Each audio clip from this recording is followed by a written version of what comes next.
Welcome to Black Men Speak. I'm your co-host, the J.R. Stewart. And yeah, I'm your co-host, the Tommy D. Duncan III, otherwise known as TD3. It is Wednesday night, January the 22nd, 2025, Jimmy. And if it's Wednesday night, it's certainly Black Men Speak. So let's give a shout out. I was going to say to Liquid, but the music wasn't by Liquid. This was Count Basie, I believe.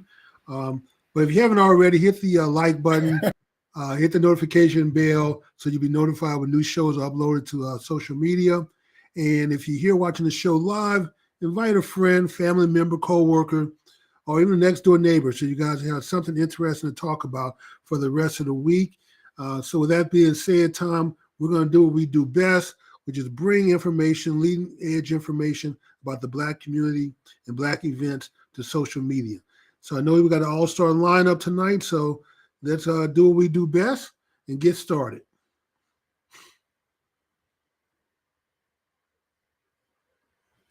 You there, Tom, or did he freeze up? Looks like Tom is frozen on us. He got a smile there. Thought he was just happy to see me.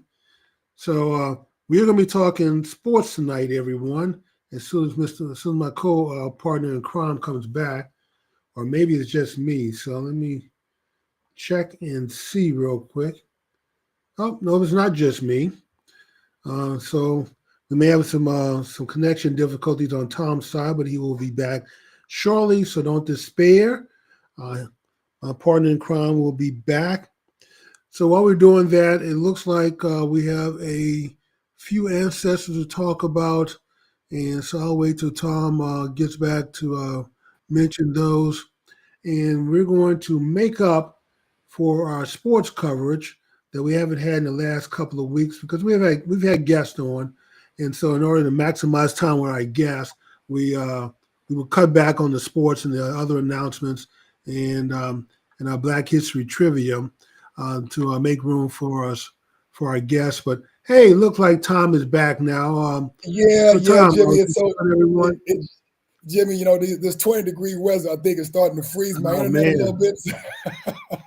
It's starting to freeze the communication lines.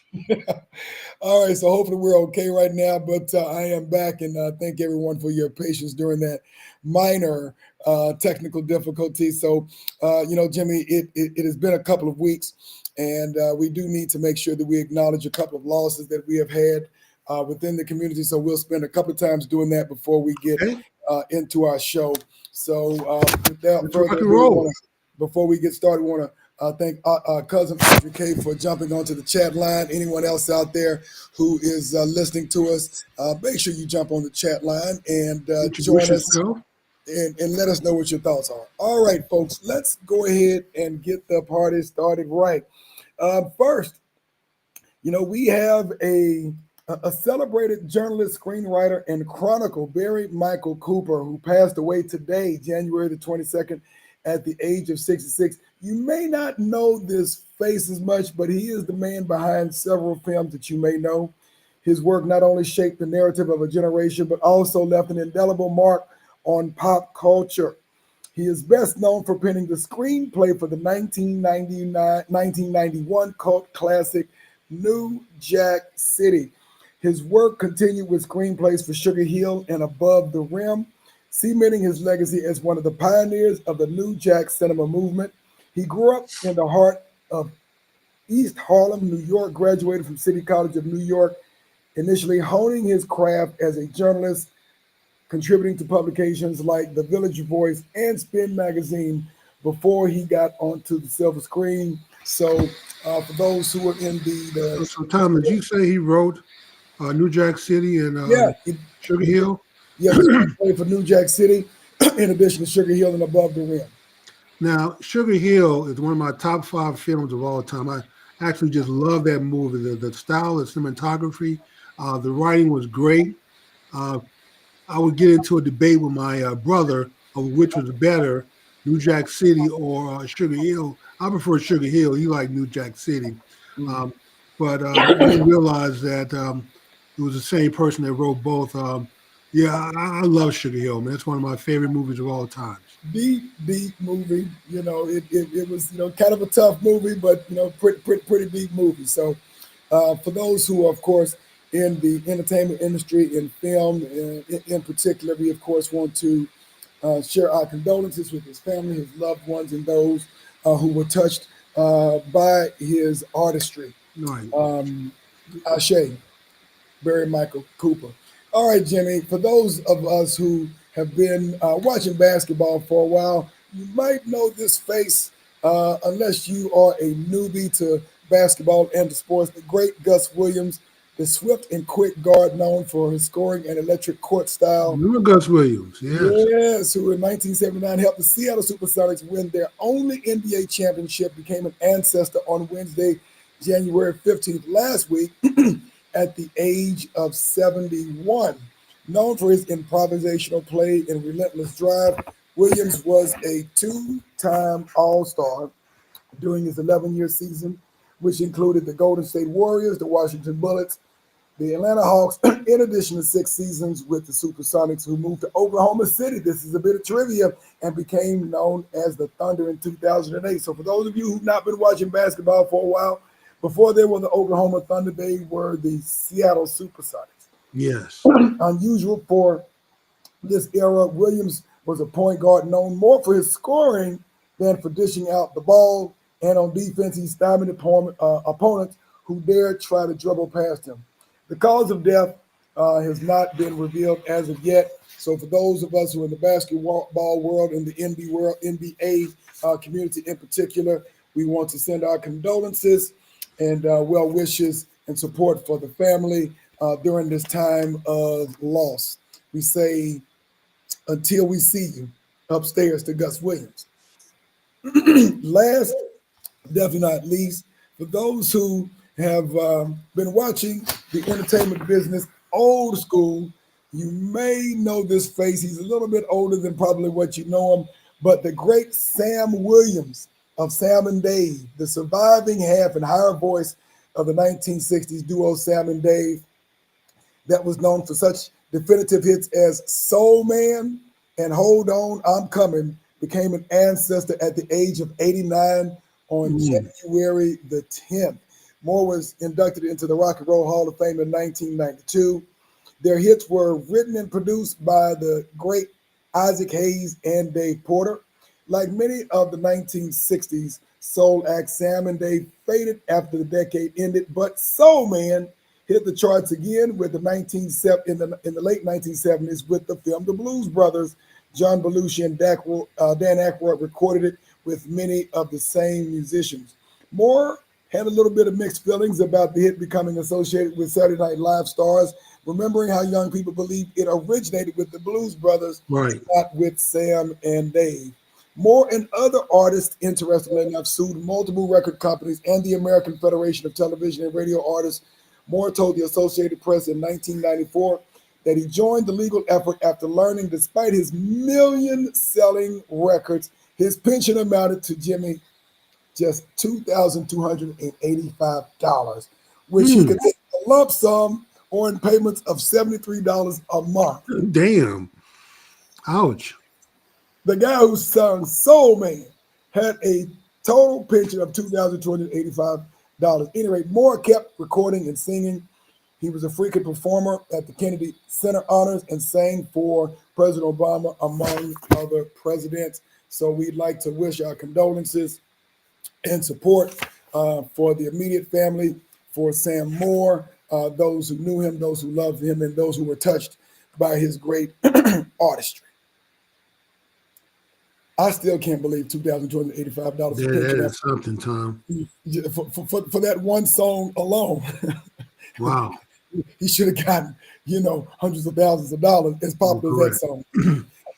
All right, folks, with all that being said, those are our ancestors that we are acknowledging for this evening. Looks like we got a couple of other folks on chat line. Brother Frederick V. Roberts, thank you for the chat. Thank you for joining the chat line. And of course, Gregory Harrington, who was just on the show recently, says, I didn't have any skin in the game, but I have a friend whose son, Leonard Moore, number 15, was on the field with Notre Dame, so I was rooting for the Fighting Irish. Okay, but I guess he pulled us into our first story of the night. Of course, we have been talking We were talking college football until the college football playoff championship this past Monday, Jimmy. Ohio State and Notre Dame clashed on Monday night, Jimmy. And even though the score doesn't seem to be that much of a blowout, Jimmy, it after about the first quarter, Ohio State pretty much had control of this game.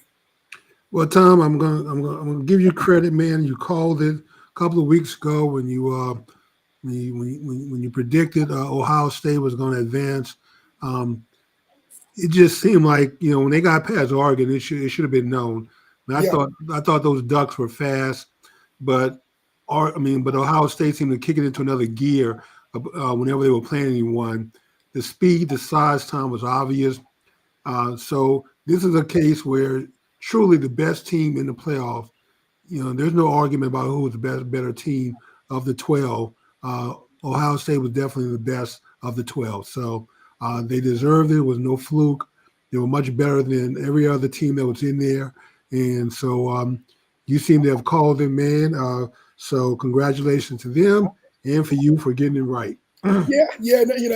And I'll say, my heart was in, of course, for Marcus Freeman, coaching Notre Dame. I think he is the first black coach to coach in a NCAA football championship game, man. But I just no, I can't root against Ohio State. I've seen too much. They had that one hiccup against Michigan at the end of the year, which I don't know if that was a fluke or what happened. And they seemed to kick it into overdrive after that. Exactly. There was no looking back anymore after that. So I think, Jimmy, that was one of those losses that you sometimes need to make sure that you're not, reading too much about how good you are and, how you can roll over everybody else. So in a strange way, that Michigan loss may have been the best thing to happen to Ohio State in the playoffs.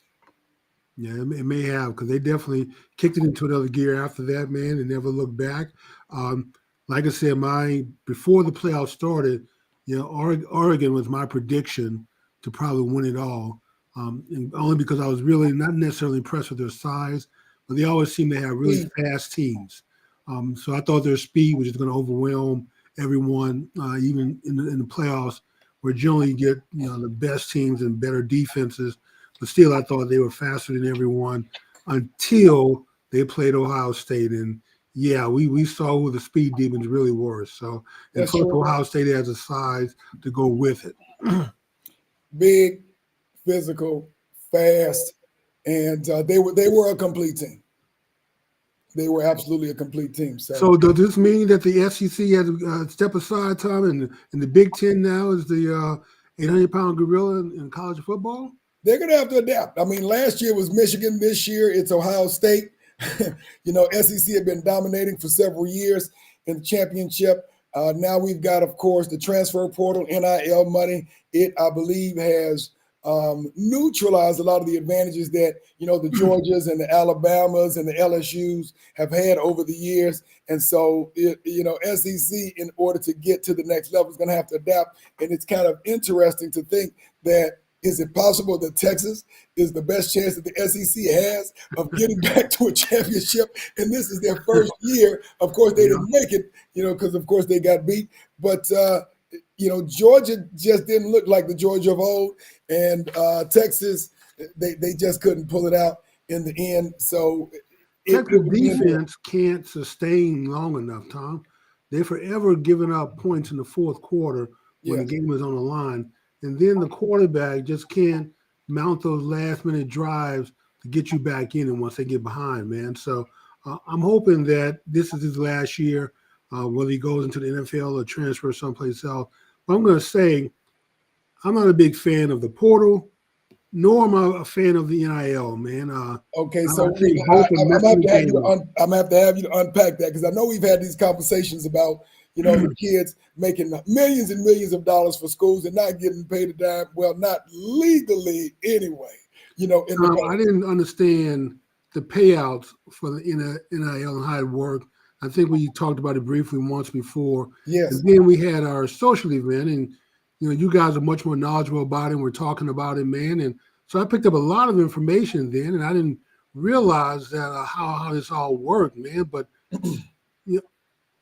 I was all for paying college players to give them a piece of the pie.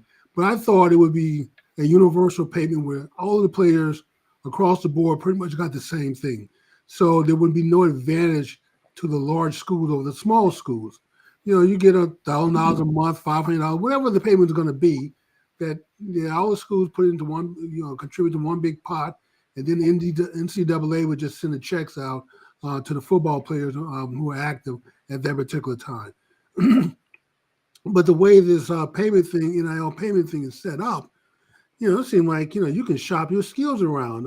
Yes. When Georgia quarterback decided to go to Carson Miami, Beck. which I'm not sure why Miami would pay $4 million for a kid that throws this many interceptions in big games that he in needs big to win. games. Yes, but but here's the problem, Tom. It used to be you went to a school, especially a big school with a legacy, and you stayed there and you wanted to make your contribution and become part of that legacy.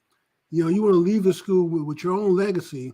Now these kids are just going to schools and they jump in the transfer portal at a drop of a hat over money. Yep. It's like, okay, well, who's going to pay me the most? Okay, I'm transferring there because that's where I can make the most money. And in the past, it used to be you transfer schools, you had to sit out a year. So you couldn't just transfer school and go play right away. Now, before the season is damn near over, you can transfer in January and damn it be in camp in April. So yeah, I don't like the portal, nor do I like the NIL system that's set up. I'm all for the college players getting a piece of the revenue, but not the way it is now, Tom, because it seemed like the larger schools, whoever had the boosters, can raise the most money, can pay the most, are going to get the top players. Yeah, because you've got some of these players making multiple millions of dollars in college. And, I would agree that I think they should be compensated for the services that they are providing because of the millions of dollars that they are producing for the schools that they are performing for. And having been in that environment personally, you want to say student athlete, but it's really athlete student and big athlete, small student when it comes right down to it. So I think they should be compensated fairly, but I think this is going to create unintended consequences for the NCAA. I believe this is going to produce unintended consequences possibly for the NFL further down the line. I was very curious when I saw Carson Beck, who was the 2-year starting quarterback for the Georgia Bulldogs, decide to transfer to Miami. And I'm like, are you kidding me? Somehow they think that's an upgrade at quarterback. It may not be an upgrade, but it was more money, and that's the whole point. Yes, it was about the money.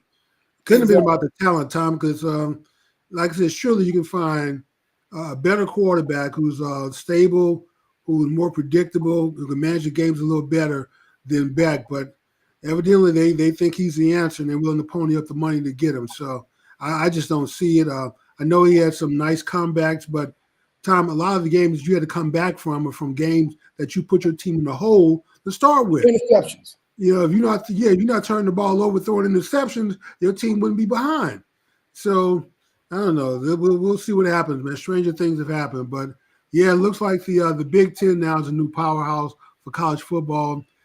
SEC step aside, and we'll see if they rebound next year. But yeah, it may take a Texas now to save the SEC to fill that void of the power between where Georgia and Alabama probably dropped off some. Maybe Texas can fill that void and take up that space and become a top dog in the SEC. So we shall.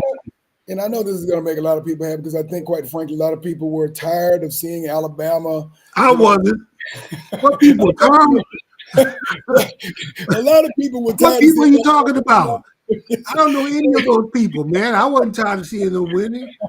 I'm tired of seeing Alabama, and then it looked like Georgia. And Georgia over the last couple of years, I won't say they've fallen apart. They are still competitive, but the transfer portal, NIL money has definitely evened out the playing field, which we've seen over the years, even before NIL came into place, when the transfer portal became a part of college football. And it will be very interesting now that we have a 12-team playoff, a legitimate playoff in college football, how the transfer portal, how NIL money is going to impact the way that college football looks in the future. I just really hope that it doesn't in some way have a negative impact on the NFL as it pertains to the best quality talent, creating a culture and a legacy at a college that we used to see.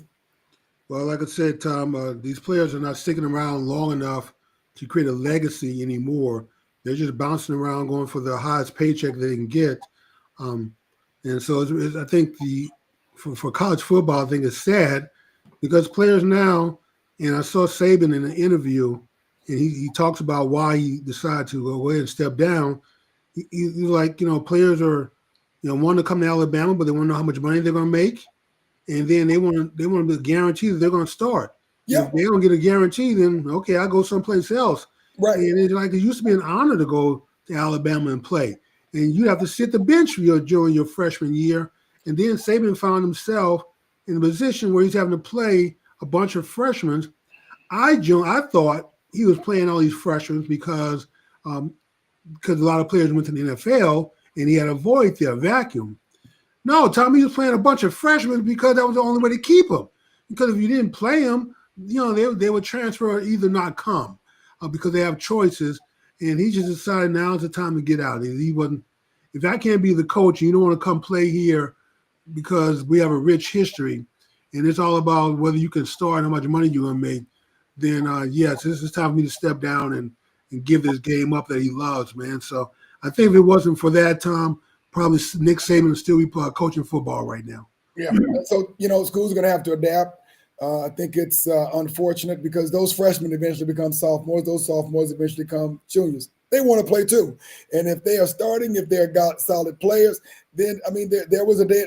Think about this. Barry Sanders had to wait until Thurman Thomas graduated back in the day before he got a chance. Now, Barry Sanders, of course, is one of the best running backs in the NFL, but Thurman Thomas was not a slob either. So, hey, for what it's worth, you have to figure out whether you want to be in a part of a. But Tom, you imagine that you have that problem where your starter is Thurman Thomas, great running back, but then right behind him coming up is Barry Sanders. Yeah, yeah.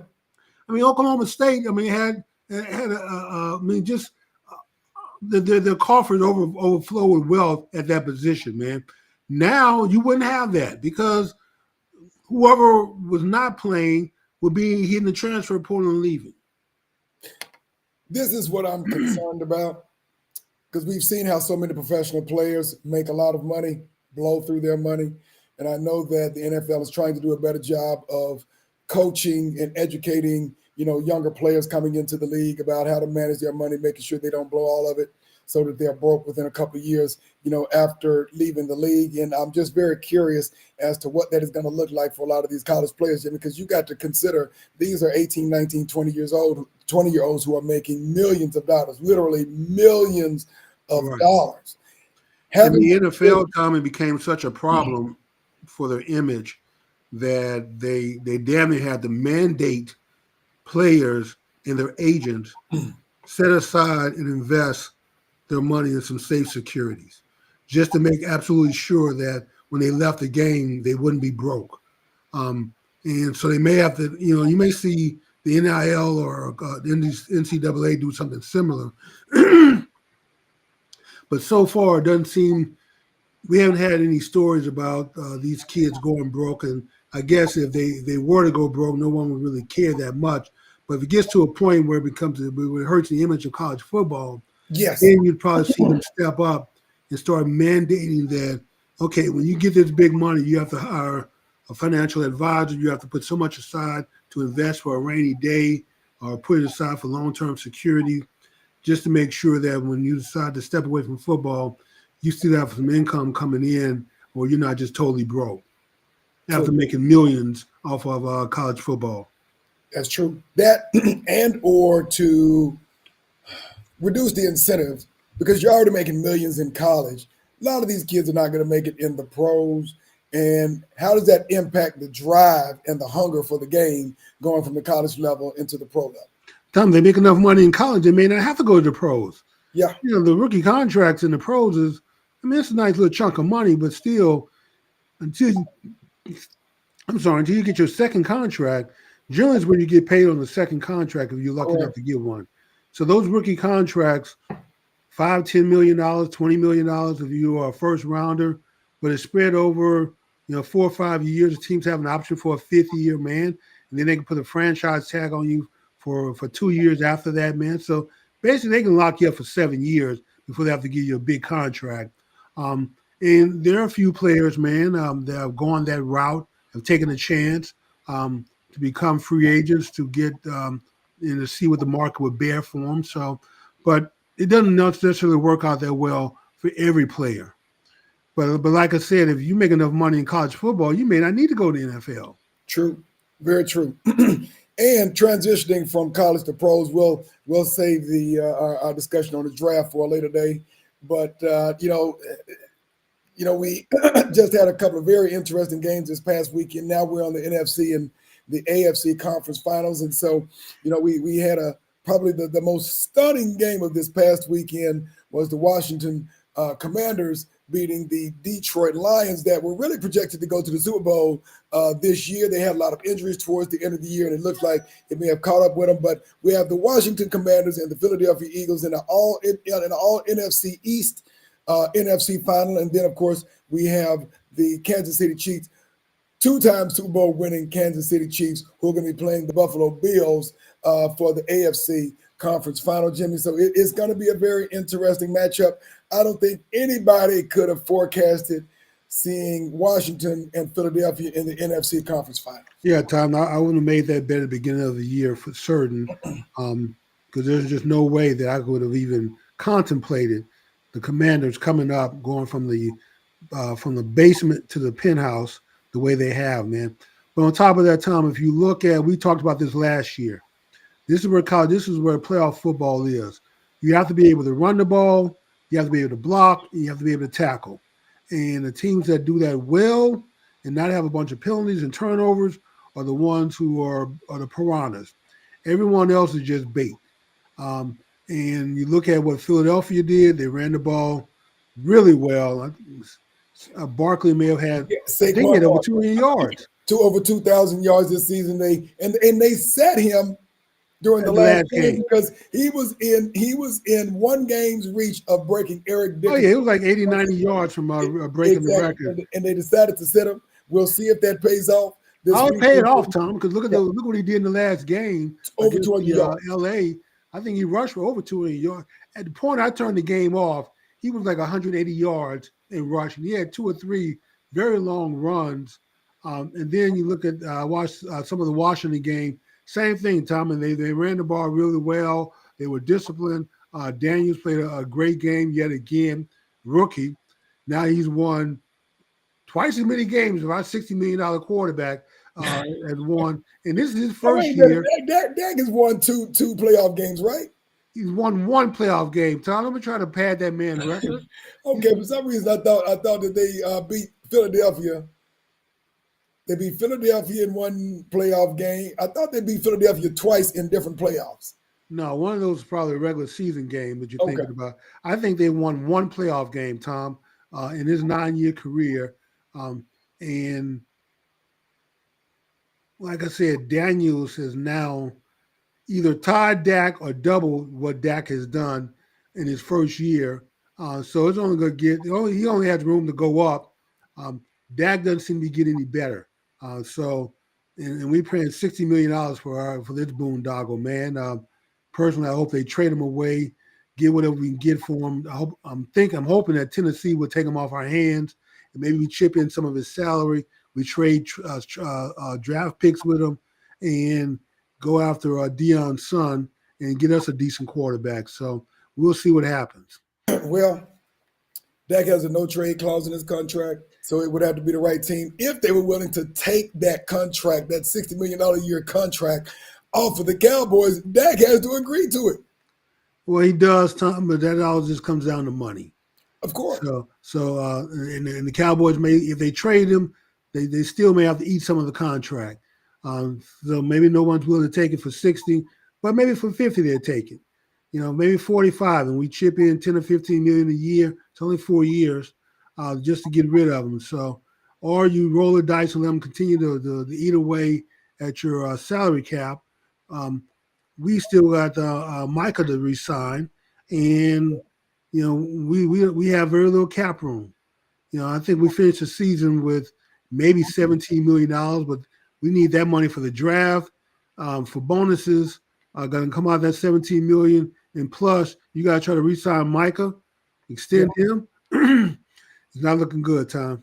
Well, before we go back to the conference finals, what are your thoughts on the coaching there? There are two coaches, which we'll talk about a little bit later, who are three coaches technically. I don't think that Jared was looking at Mike Vrabel, but both the OC and the DC from the Detroit Lions have already been taken off the map. Yes, Aaron Glenn has, I think, for all intents and purposes, accepted the job at the New York Jets. And then Ben Johnson has now accepted, I believe, I don't know if it's official now, accepted the job with Chicago Bears. And so the question is, of course, they've talked about Prime, Deion Sanders in conversation with Jared potentially. He's still in conversations. And, I'm pretty sure that he's going to be looking at a couple of other folks before he makes a decision. But Deion's made it clear that he wants to coach his son. Yes. So if you're not trying to draft his son, then that may be a non-starter for him, which is why we'd have to facilitate some kind of trade with maybe Tennessee to swap draft picks so we could even have a chance to draft his son for him to come here. So we'll see what happens there. But, Tom, Fluffy Duff is still out there, man. He is. So the Cowboys, Jared can always go back and retread those tires, man, bring them back. Well, I guess what we already know is that Jerry doesn't have a pension to keep the right coaches. He ends up keeping the coaches that keep them at a little bit above mediocre. Jason Garrett, he kept too long. Obviously. Campo kept too long. I mean, he doesn't choose coaches. He chooses people who he can coach through, with the exception of maybe Bill Parcells. Garrett is married to his granddaughter, Tom, so right, that's a family connection. But yeah, kept him around way too long. And Mike McCarthy, 5 years, but the coaches that seem to be effective here, we don't keep. We let Sean Payton go. He goes to the Saints and win the Super Bowl. We let Quinn go. He goes to Washington, and we see what he's done. 1 year. And so I tell Fred and my friends down in New Orleans that they need to put an asterisk at the bottom of that trophy, thanking the Cowboys for sending them a coach that can get them to the Super Bowl. That part of that trophy should be ours, our contribution. So, who is now coaching the Denver Broncos, and with a rookie quarterback, Bo Nix did quite well, got into the playoffs. Didn't get that far, but Denver wasn't doing anything this year.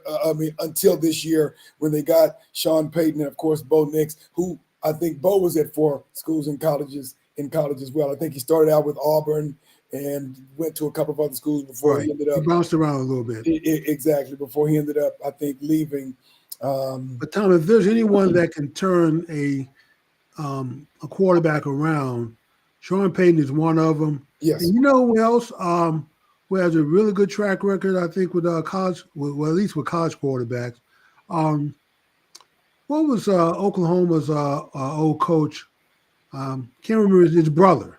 I know who you're talking about. I can't think of his name, man, because the brother got most of the attention as head coach, but really his brother was really great as a coach also, and working with young quarterbacks, man. Because look what he did with Hurd coming out of Alabama when he went to Oklahoma. Very true. Very true. Well, it will definitely be interesting. It just tells you the difference that a coach can make. And obviously the Redskins have found that out pretty quickly. Cliff Kingsbury, is that what you're thinking about? No. You tell me his name, I'll remember it. But as I'm getting older, Tom, the memory cells are not working as well as they used to.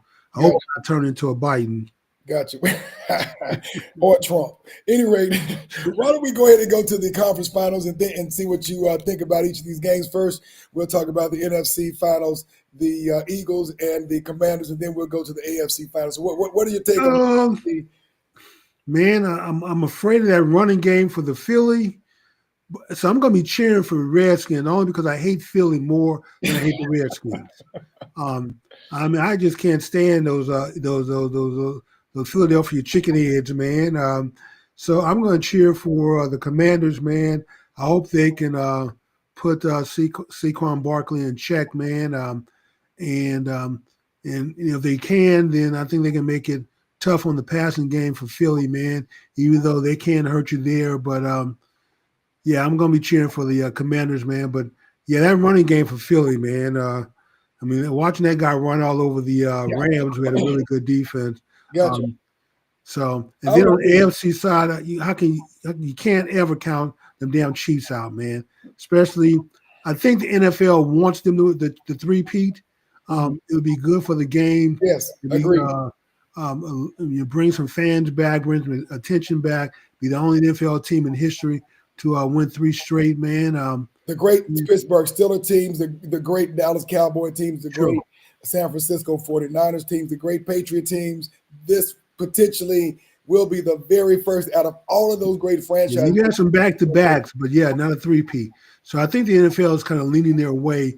The refs maybe, kind of leaning their way also. Yeah, Kind of, so you between can't them. count them out, man. So, well, I know that the Buffalo is pretty tough too, man. So Yeah. we'll see what happens. Well, I would put my money on the Philadelphia Eagles. I don't really have a dog in this hunt. I think it's going to be a great game. Two very balanced teams. Philadelphia, I would have to give the Commanders. I give the edge of the quarterback play. I mean, Jaden Daniels has just been playing lights Yes, out, he's been making great. the right decisions, protects the ball, is very mobile, but is a pocket quarterback. So I would have to say that the quarterback race I would have to give to Jaden Daniels over Jalen Hurts. The run game I would have to give to Philadelphia, and this is the key.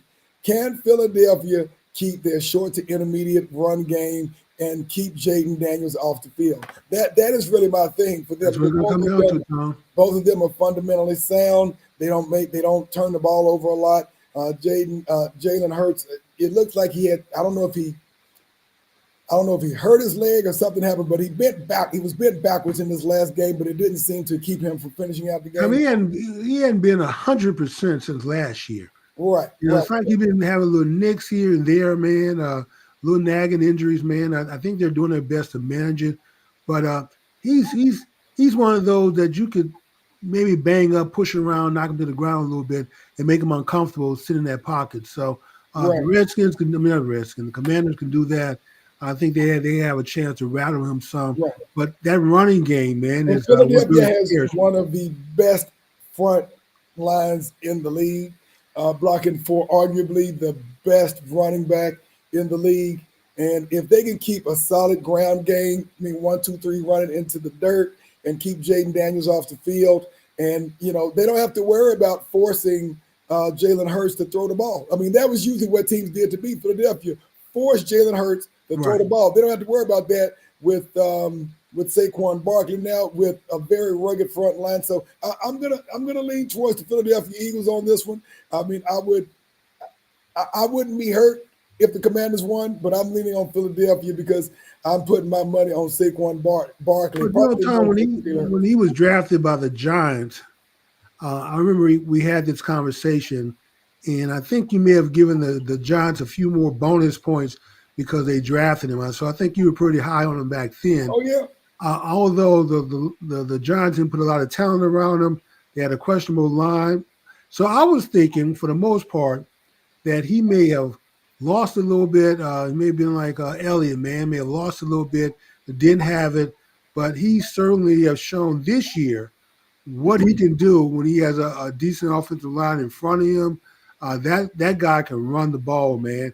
He just needs a line in front of him to block. They know what they're doing, and if he gets that, with the right team, and he found it with Philly, oh, he's exploded, man. He's demonstrated what he's capable of doing. So I thought it was like, oh well, they're paying Barkley a bunch of money, a Giants reject. The joke's on them because they're gonna find it the hard way. What the Giants already knew that the guy has probably lost a step and not as good. But no, he's not only not as good, Tom, he's better Yeah, than he ever was with the Giants. exactly. So we'll see what happens. And then, of course, on the AFC, conference finals, the Bills beat the Chiefs in the regular season, but the Chiefs have a penchant of beating the Bills in the playoffs. And I mean, Andy Reid, in my opinion, is the best coach, the best schemer in the NFL. And Patrick Mahomes, since he had a couple of weeks off, since they had the bye, had an opportunity for his leg to heal and get better. And so, that dude is a man among boys, and you can never count him out. He is pretty much like a Tom Brady 2.0. If you give him like a minute or minute and a half at the end of the game, and that game is within a touchdown, you can count on him to make it happen somehow magically. So I'm going for the Chiefs in that game. I got my money on them to win a three-peat. I think it would be a great game because the Bills are a lot more balanced now. Stephon Diggs, of course, was traded to the Houston Texans, and that allows Josh Allen to be able to distribute the ball the way that he will. He's a quarterback / running back at sometimes, and so it's going to be a physical, tough game, but count on Andy Reid to figure out how to scheme his way to stop Josh Allen. The other thing that I will say, and I was really hoping that the Ravens could get to the championship to play the Chiefs. Same here, Tom. Yeah, but you can't make turnovers. You can't drop balls in the playoffs. And unfortunately, there was one interception, one fumble. Of course, I think they had three turnovers altogether. Two. They had two. I thought it was three. Okay. Two. It was two turnovers. One, Lamar Jackson, one interception, which was an interception and a fumble. Yeah, it was interception and a fumble. So he had two himself. Yeah, and then he had a couple of drop passes that really weren't his fault because they were on the mark. In addition to, of course, at the very end of the game when they were trying to tie it up, and the tight end ended up dropping the game. Dropping the ball, Tom, right in his hands. Right in the mittens. Right in the mittens. So there are no excuses when you get there. I don't care how cold it is. There are no excuses for dropping. Oh, Tom, it was cold. Yeah, you couldn't even see the markers on the field, anymore. There was so much damn snow out there, people slipping. But yeah, when the ball hits your hand like that on a drive that you have to make the catch, keep it going. And I think that was fourth down when he dropped it. So that pretty much ended the game right there. It did, and so it really, my heart goes out. I'm trying to think of the tight end's name. So Tom, were you talking figuratively that you have money on the game, or no, I don't gamble. I don't gamble either. So okay, I was just checking now. Gotcha. We keep it PG here, so we don't encourage anyone to go out there and gamble unless you have money you can afford to lose. Anything on the chat line? Yeah, we do. It looked like Gregory Harris says, I was at the game for Jackson State. Gregory is a Jackson State alum versus South Carolina Central University in the Celebration Bowl. The tight end dropped the ball just like the tight end dropped the ball for the Ravens game. The pain, it really hurt. Yeah, that would hurt for the Ravens too, because that was the difference between them going to the conference finals. There's still a lot of people who are betting that Lamar Jackson will win his third MVP, but I know he would trade that in for getting to the Super Bowl. So right, you can always say next year, Jimmy, but you never know if there's going to be a next year or not. You never know, Tom. Guess what? The Cincinnati Bengals, division rival, they're going to be back. Kansas City Chiefs not going anywhere. Buffalo Bills not going anywhere. And you're typically going to have another team that came from no place, like the Redskins did this year, like the LA Chargers did this year, who are going to be on the hunt. You just don't know what you got next year.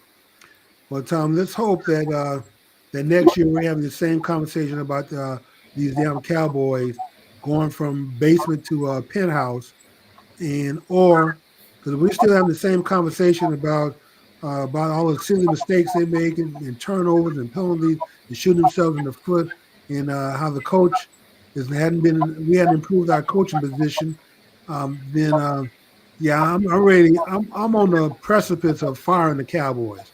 I fired a long time ago. So right now I'm taking applications from other teams, and I will start the interview process this off season But yeah, the Cowboys are pretty much they've already been bounced from being my favorite team that I don't even look at other teams to now me looking at other teams, man. And if they don't get any better next year, then they're just firing out the door. And so I Right. will adopt another team that I cheer for. And hell, I may even have to move there. Gotcha. So we got another post from Brother Harrington says Saquon should win the MVP. All love to Lamar Jackson and Josh, but Saquon, a running back, should win this year. What are You your thoughts should. on I would agree with Brother Harrington on that one. Saquon should win it. Like I said, they set him out the last game to protect him. Personally, I would have let him go ahead and play, get the record, and as soon as he went over, got his 98 yards or 93 yards, whatever he needed to break the record, I would have snatched him out of the game at that point, man, and rested him. But yeah, he deserves for what he did this year, man, to be MVP. Yeah, and I don't know when they do the final vote for the MVP or when they announce it, Jimmy. But yeah, he would have to be a 1A or 1B, considering that Philadelphia was already a good team, so he didn't turn the team around. Now, if I would say in the rookie of the year, hands down, Jaden Daniels, not even close, Bo Nix, nobody else. Jaden Daniels is your rookie of the year. You have an argument for Josh Allen. You got an argument for Lamar Jackson. You got an argument for Saquon Barkley. It's just a matter of opinion. Tom, I know the playoffs don't count, but when you look at that what he did against the Rams, um, there's no ifs, ands, or doubts that he should be MVP. Gotcha. Because, like you said, he takes a lot of pressure off Hurt from having to keep drives going and keep them in game and win games. When you have a dynamic runner like that, man, it takes a lot of pressure off the quarterback. Yes, it does. Yes, it does. All right, Jimmy. So now that, of course, we're getting to the final four teams, close to the final two teams, the coaching carousel is starting to move forward. Of course, three teams out of about seven now have a new coach. The Jets just hired Aaron Glenn, the defensive coordinator for the Detroit Lions. The Mike Vrabel, former linebacker for the Patriots, former head coach for the Tennessee Titans, was hired by the New England Patriots after they did a one and done with their coach. And then the Chicago Bears hired the offensive coordinator from Detroit Lions, Ben Johnson, who actually helped to shape their offense, who is now the head coach, for the Bears. Teams that are still out, of course, your Cowboys, the New Orleans Saints, the Jacksonville Jaguars, and the Los Angeles Raiders. What are your thoughts on these picks for? Well, I think Fluffy Duff is probably going to end up with the Saints. Um, the bet money seems to be on him. I'm hoping. I was hoping that maybe Flores would the Cowboys would be talking to Flores about coming to the Cowboys. We'll see. But if I had to bet on it, Tom, I would say they should do everything possible to bring Dion here. And here's the reason why. Dion doesn't mind you being flashy, doesn't mind the celebration, doesn't mind you being cocky and bold because that's the way he was. That's the way he played. True. But Dion was a different kind of talent because he didn't just talk the talk, Tom. He walked the walk. And as long as you can walk it, he doesn't mind you talking it. But if you try to talk it, you better be able to deliver. So the one thing he's not going to tolerate is you pounding your chest, celebrating when you haven't done anything. And so he's capable of knowing the difference between people who are playmakers, who make things happen, and those who are just support players. If you're a support player, then yeah, you need to keep your mouth shut and be professional in how you handle your affairs. But on top of that, Tom, Dion would bring a certain level of professionalism to the Cowboys and discipline that they don't currently have.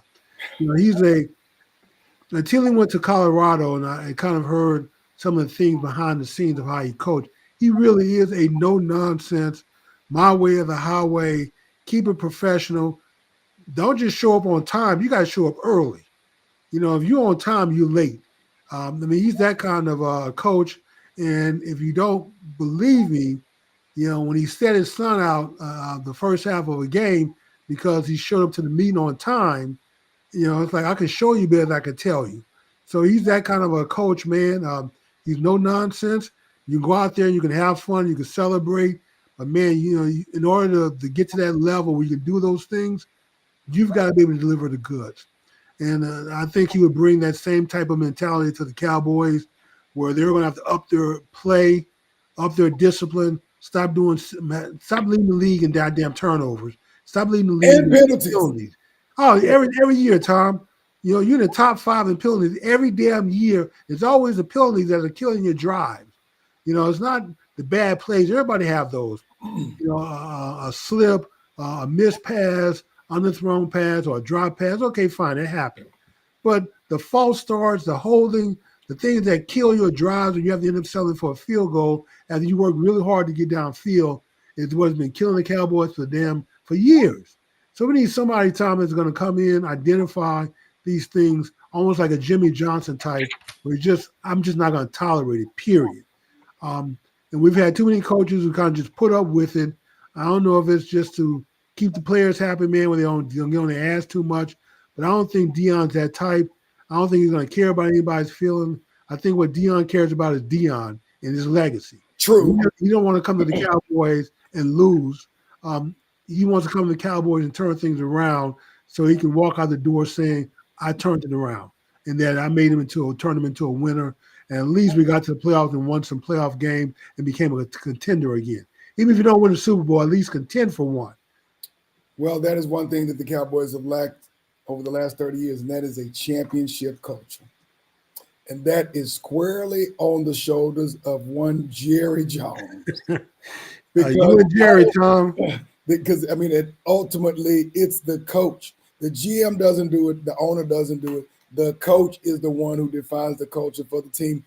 As the owner, he is the one responsible for hiring the coach. And because he does not hire coaches who know how to develop a championship culture, the Cowboys have not even sniffed a Super Bowl since the mid-'90s, Jimmy. So we'll see if he brings one Deion Primetime Sanders to the Cowboys. And that's a big if.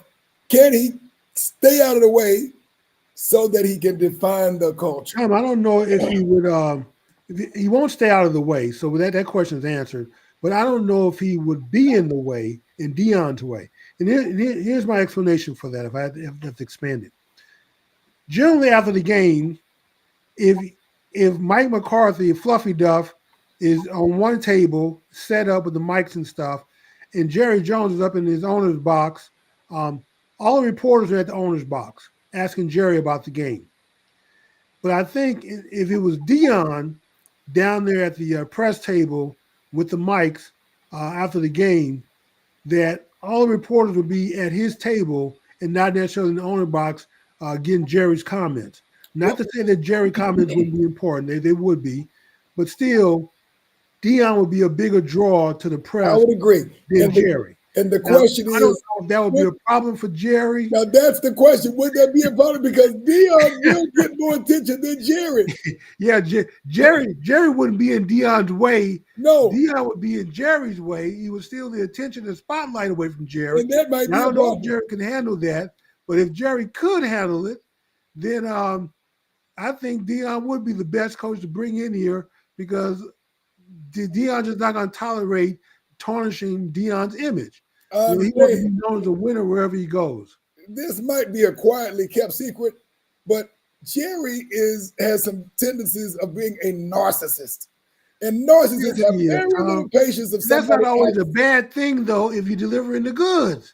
I mean, nobody would care if Jerry was out front being Jerry if you were winning championships, if you were beating championships. They're not. But when you're not, it's been almost 30 years now. Exactly. This year make the big year number 30 since we've been in the Super Bowl. 1995 was the last year. So, yeah, this year will be year 30.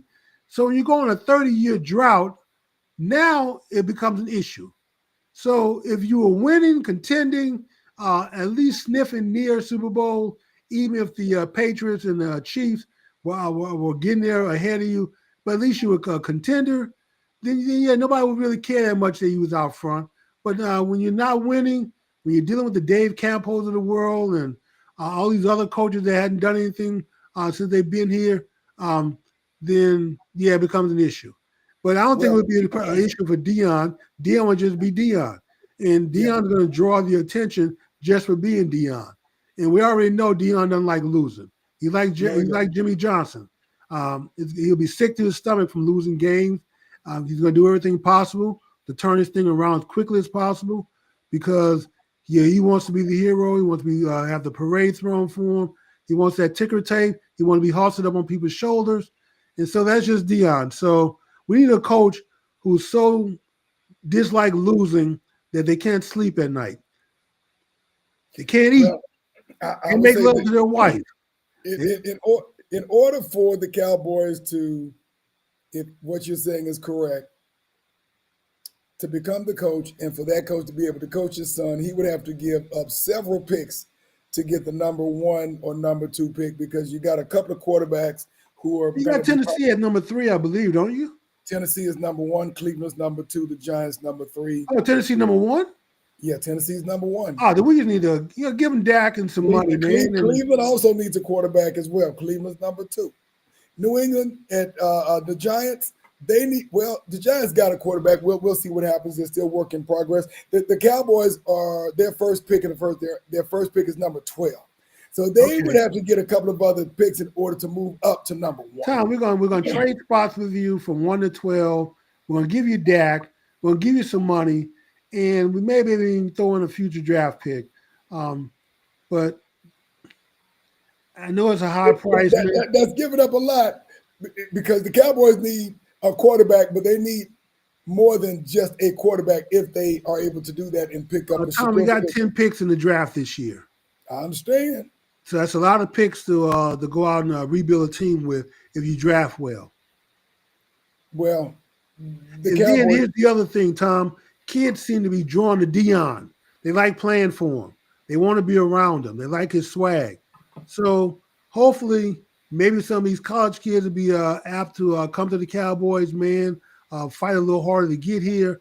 And hopefully, Deion, good evaluator of talent, can help us from making draft busts. The Cowboys have been fairly decent with their draft. So I got to give them credit in that. They don't develop. They don't develop well. They don't develop. They'll coach you out of your talent. They will squeeze the greatness out of you, Jimmy. Yes, they will. So you come here as a really good raw talent, boy, and they find a way to coach it all out of you. And then you go to another team. You go to another team and shine. Hopefully, if we can get Deion here, maybe we can turn this thing around, man. Turn this ship around, and be like the Commanders. Where it's not taking 3 to 5 years to turn things around. Maybe we can do it in 1 year. But this is my thing. You're right. But the Commanders have one advantage that the Cowboys don't have. Who is the Commanders' owner?